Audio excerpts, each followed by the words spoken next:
Well, hello, and welcome to the Tea with Tea. Today, I'm going to be talking about how you are the creator. We are all the creators of our own reality. We are all connected to Source, which is the creator, which creates reality. Therefore, we are the creator. We create our own reality by thought, by feeling, by our actions. I've been on my spiritual journey for several years, and I've heard this information time and time again, but it's just now recently actually clicking, actually making sense to me. Like, yeah, in a general sense, I could see how some people would think that since we're connected to Source, we're our own creator, we create our reality, but I didn't really take it seriously. I was just like, that's just a theory. But I've seen it play out in my own life in small ways, but enough to prove to myself that this is actually how reality works. That I control what I see with my thoughts. I control what I experience by my feelings. I control what comes to me or doesn't come to me by my actions.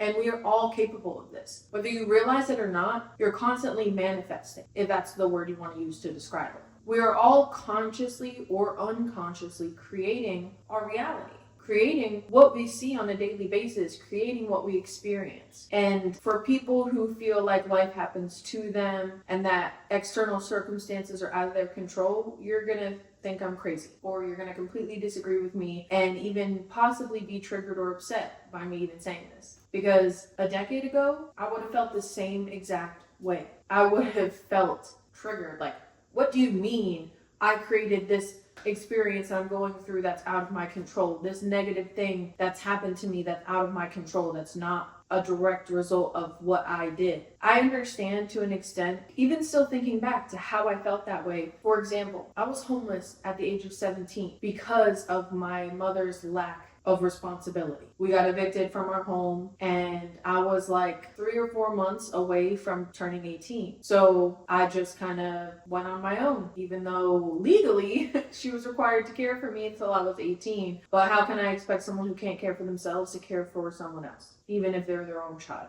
That experience specifically, I would not take responsibility or ownership over for the longest time. And it's actually just recently that I'm taking responsibility for that experience. Not that anything I did caused that to happen, obviously not. I was a minor who could only work so many hours, which I was working. And actually I was working third shift, which was illegal at that age. I digress. I could only do so much. There was no way I could go to school and work enough to afford my own place at 16, 17 years old. So I relied on my mother, obviously, as all of us rely on our parents until we turn 18. Some of us younger, some of us older, depends on your situation. But our parents are legally required to take care of us until we turn 18. So I was relying on her and she was not responsible. So I ended up homeless, living in my car, which thank God I had a car. I will say that she did buy me a car as soon as I turned 16. Before I even got my full license, she bought me a car. She was tired of toting me around. She was tired of having to take me places. She was tired of me asking her for rides. So she bought me a cheap little 2-door Acura, which I'm very thankful for. I'm very grateful to her for that, even though there's not much else that I'm grateful to her for.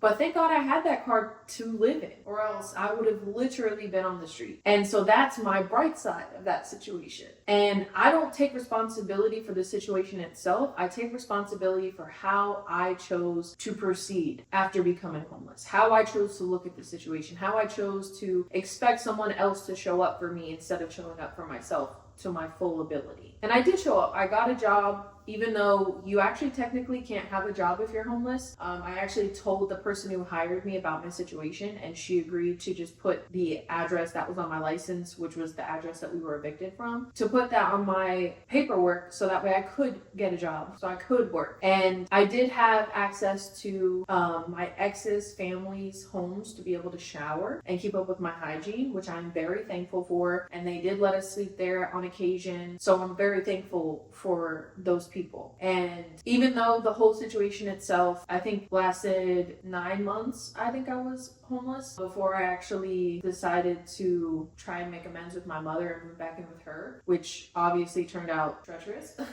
I mean, it worked for a little while, but it went back to the same thing and I ended up having to completely cut her off. and I have not spoken to her since. And it has now been 8 or 9 years. And my life is a lot better for it. Like, so much better for it. That's another thing, is the people you surround yourself with are going to influence the way that you see reality. And my mother was very much the type of person who believed that reality just happened to her and she had no influence over it. So she just sat in her sadness or discomfort instead of trying to take action to change it. So that was the kind of perspective or mindset that I had for most of my life. Was I just thought life happened to me. I mean, I was homeless at 17 and I did nothing wrong. Yeah, of course I made mistakes and did things that were morally gray as a teenager. I mean, who doesn't? Not to excuse it, but overall, I did not deserve to be homeless at 17 years old. I did not deserve to have to grow up as early as I did, because even before that, I was pretty much on my own. I've pretty much been on my own since I was 9 years old. I say 9 years old because that was when I learned how to cook for myself, how to care for the house. I was even cooking for my mother and leaving her dinner because she worked late nights, leaving her dinner out for her or in the microwave, whatever. I was frying chicken in a pan with hot oil at 9 years old. So I grew up really young, and because of the perspectives and mindsets that my mother had, it rubbed off on me. That was how she raised me. And although there were certain things that I do appreciate her teaching me, like always be respectful. That's one thing I can say, despite the fact that she is not these things, she taught me to never lie. She was like, I don't care if you're going to hurt somebody's feelings, if you're going to hurt my feelings, do not lie. That is the one thing I will not tolerate, is lying. So I became so honest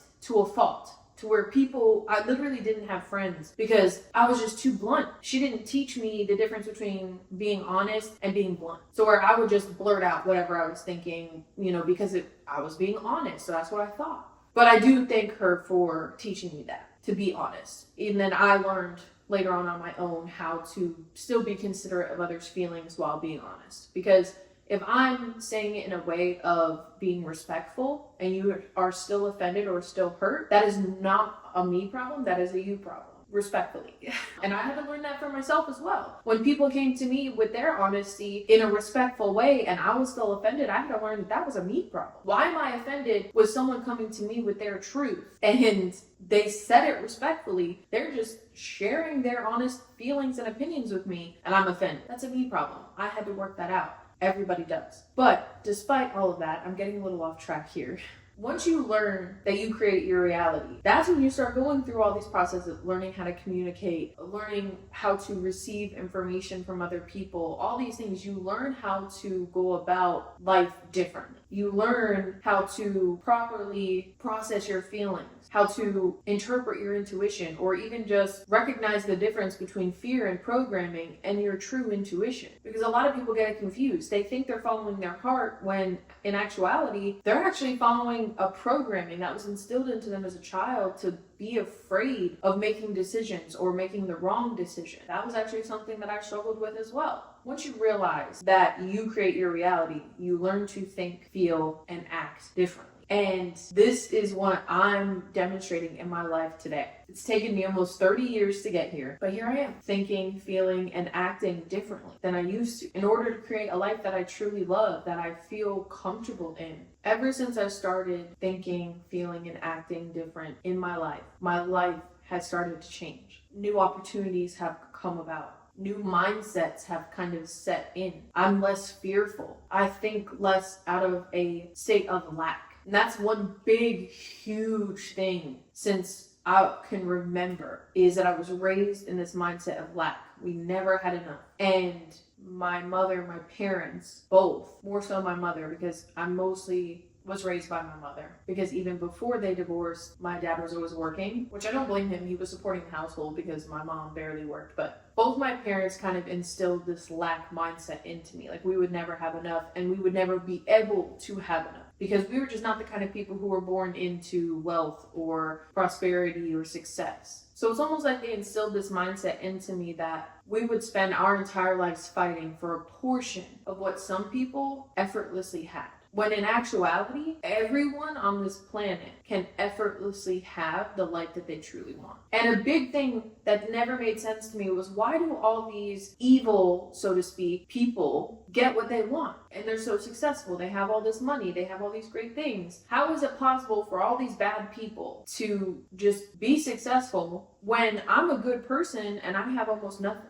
Well, that's because, and I've learned this more recently in life, and the thing is a lot of this information, most of this information, I've been hearing over and over for years, but it's just now clicking. It's just now truly resonating with me because I'm at a level of understanding where I can truly see the truth behind these words. Behind the fact that we are the creators of our reality, I can truly understand that now. Whereas even last year, I couldn't understand it to the level that I understand it now. But the reason why all these quote unquote bad people or evil people get what they want and are truly so successful is because they are undoubted, they are undivided, they are unbroken. They go at every situation with such certainty that the laws of the universe bend to their will. Because that's the thing, the universe doesn't say, oh, good and bad. And a lot of people have this misconception that karma is just like, if you do bad things will happen to you. And yeah, that's a simple way to put it, but it goes way deeper than that. These bad people are successful for a reason. Karma doesn't just return on bad things because it all has to do with the laws of the universe. It's much deeper than that. It's not like, oh, I hurt this person, so I'm going to get the same hurt in return. No, it has a different way of appearing, and it may appear in a completely different way. But if you are certain of yourself and your decisions, your actions, your feelings, your thoughts, you can overcome that easily. So yeah, okay, maybe this bad person does this bad thing and therefore has bad karma coming to them in some sort of way. Maybe something bad happens in their business, but because they are so certain of themselves and the actions that they need to take, they overcome that like it's nothing. It all has to do with certainty. When you are certain about yourself, your decisions, your life, what you deserve, what you want to create, it's going to happen. Maybe not when you want it, how you want it, or whatever, but it will happen because you are certain of it. The opportunities you need will arise. The resources you need will arise. The people that you will need in order to make these things happen will come to you once you decide that that is what you want, that that is what's going to happen in your life. It's going to happen, whether you're good or bad or somewhere in between. It all has to do with certainty. And this is what I mean about we are the creators of our reality. So when I was so certain that life just happened to me and I had no control and I was going to be poor forever and I was always going to struggle, that's the exact life that I lived. There was always things going wrong. I struggled to make money and all these obstacles just kept popping up because that's what I believed my reality was. Now, of course, I still have obstacles. Of course, things still happen that I don't prefer to have to experience. But now I don't look at it as, oh, poor me, my life sucks, everything's always a struggle for me. Now I look at it as, okay, what am I learning from this? What is this situation teaching me that I can bring into the next situation, into the next opportunity, into the next phase of my life? Because you experience everything for a reason. Everything you go through, there is a reason. You just have to find it. You have to be aware that everything happens for a reason and be willing to actually figure out what that reason is. No one else is going to tell you. No one else is going to figure it out for you. And that's another thing, is no one else is going to save you. You have to save yourself. And I had to learn that the hard way. I was always like, oh, I've suffered so much in life. I've gone through so much. Eventually someone will come along and just like sweep me off my feet and take care of me for the rest of my life. Well, that person that in my head was just going to magically appear someday wasn't anyone outside of myself. It was me. And I believe that rings true for everybody. If you're seeking something outside of yourself, turn inward, because nothing you truly need is outside of you, because nothing is outside of you. Life is mental. Life is completely in the mind. Nothing exists outside of you. And I know that sounds crazy because it's like, but this is here. This is outside of me. We are separate. It's all an illusion. It's all how they teach you to perceive. It's all how this reality plays out. When you realize that you yourself are a fifth dimensional being who is just appearing in this three-dimensional reality, you realize how everything bends to your will. Just like in The Matrix, the spoon scene, where the kid is like, I don't remember the exact words, but he's like, it's not to think about bending the spoon, it's to realize that the spoon doesn't actually exist. Because it doesn't. None of this actually exists. We are all just experiencing energy. We are all just energy interacting with itself in different ways. That's all it is. And once you realize that, you realize that you create the energy that you receive by the energy that you put out. Because it's like almost like a boomerang. Whatever you put out, you get back. So when you put out thoughts of lack and negativity, that's what you're going to get back. When you put out thoughts of abundance and prosperity, that's what you're going to get back. Some people will be like, yeah, I've been saying my affirmations. I've been practicing positive self-talk. I've been writing down what I'm grateful for, all these different practices to try and be more positive. And months, sometimes years go by and they're like, nothing's changed. That's because your internal state hasn't changed. You can say and write down and do whatever you want, but internally, if you still believe that this isn't going to work, that just changing your perspective won't actually change your reality, then it's not going to. Because it all comes down to belief, whatever you believe. Honestly, what you know. That's the thing, is because you can't believe something and know it. You believe it because you don't know it. So it comes down to what you know to be true. And I know I've said a lot of this stuff that I've said in this video. I know I've said it previously in other videos, but overall, a lot of the topics that I cover are intertwined because everything is connected. Literally everything is connected. And once you realize that, you are the creator of your reality because it's all connected. And if we're all connected by this energy, then you yourself are that energy and you can change or adjust anything you want. And people describe it as like timeline jumping or quantum leaping, things like that, which you can describe it like that if you want. But in my opinion, that still keeps it separate from you. Like, oh, I want to enter this reality that's outside of me, that's somewhere else. When in actuality, you already have access. You are already a part of every reality you could possibly imagine, good or bad. So it's not that you have to jump from this reality to another. It's that you have to align yourself. So you're not leaving anything or going anywhere. You are aligning. You are combining. You are intertwining with who you truly want to be, the reality you want to truly see around you. That's it. That's it. That's all you're doing. And I know that this may sound crazy to some people who aren't at a level of awareness or understanding to be able to truly comprehend what I'm saying. Because like I said earlier, even last year, I was unable to comprehend this to this level. And that's why I feel like there are so many spiritual people now on social media, because it doesn't matter who says what or how many times until they're blue in the face in 80,000 different ways. One person will understand it and the next person won't. That's just how it is. Everybody has a different level of understanding. Everybody has a different awareness, different level of awareness. So I can say all this and 99% of the people who listen to this won't understand it, but then the one person will, or vice versa. There's no control over who understands what or how I say something, if it will resonate with anyone. Maybe no one understands what I'm saying in this video. It's not even really about that. It's not about anyone else. It's about me. Just as everyone else's life is about you, about them. Because we are all that is. There is nothing outside of us. We are all just a projection of this energy interacting with itself. So when I sit here and talk about this, yeah, I want to share this with people in this 3D reality who we are separated. I want to share this with other people in this reality to help them awaken. But in actuality, I'm saying this for me, to remind myself, to explain it to myself in different ways to where I can understand it better. Because in actuality, we are all one. So I'm saying this to you, I'm saying it to me, just as anybody else. And even as I'm saying this, I'm like, bro, you sound crazy. And this makes me understand why people who are at such a low vibration or a low level of awareness just call us conspiracy theorists. Which, for a while, I did identify as a conspiracy theorist, but I don't anymore. I don't identify as anything anymore. I don't have an identity. There is no me. I'm a part of Source. That's it. That's all that matters. And I don't have an identity to say, this is who I am, this is what I like, this is what I want, because that changes minute to minute, honestly, and it should for everyone. If you decide that this is how I am and this is how I'm going to be for the rest of my life, you are choosing that. You can choose to be different. When you choose to stay the same, you're going to have the same life. You can't expect to choose to be this way and only like these things and then have a better or different life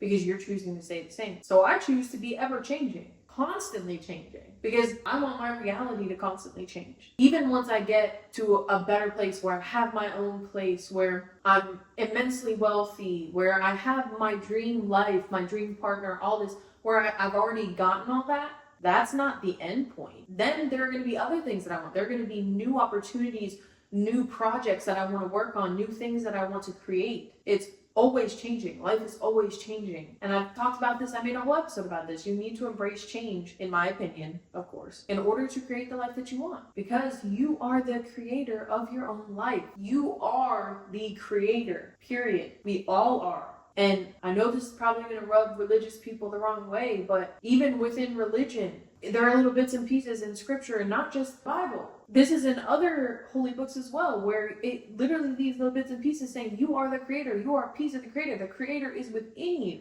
But people take this as like, oh, it just means that they, have our back, that they're there for us, that, we can talk to them, and, all those kinds of things, more like a fatherly or motherly type figure, when in actuality, it's literally within you because you are it. You are creation. You are the creator. And I feel like I'm just repeating myself at this point, but I don't know how else to say it. So I guess that'll be really it for today. I don't want to just keep going on this tangent, repeating the same thing over and over. And I'll probably talk about this again in other videos as I kind of articulate how to say it differently. Because like I said, some people may understand, some people may not. So once I can articulate how to communicate this information differently, I will do it. I will post it. I will share it because I want to reach as many people as possible with this information. Because I know how much it's impacted my life, how I see the world and reality, and I want to help other people realize this and live a better life, create a better life